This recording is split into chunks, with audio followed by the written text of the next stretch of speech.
Topic is IDE, which is Integrated Development Environment. An IDE is a coding tool which allows you to write, test, and debug your code in an easier way. Technically, you can write your code in a notepad, but your Windows notepad, say for example, does not highlight your syntax, say giving a color code to all the functions that you have defined in your program, and it does not provide debugging tools, and you cannot execute the program directly from notepad application. So you would have to save the file and run the code from command prompt, and for this you need two different programs.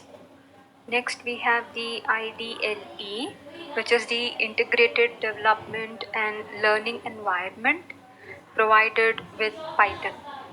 It ideally allows to create, read, edit, and execute your programs under the same roof without touching the command line.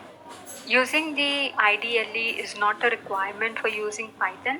There are many other IDEs that can be used to write Python programs. For example, there is PyChart, then Spider, Komodo Edit, Atom, Sublime Text, etc. The IDE is a combination of a text editor and the Python interpreter. As we have just discussed that the IDE can be used to write and test your code. Here I have given a print function to print the text hello world, and then the IDE can also be used to do mathematical operations like addition, subtractions, and so on.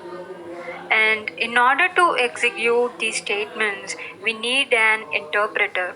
In case of the Python programming language, we use the interpreter in order to translate the human readable code to machine code.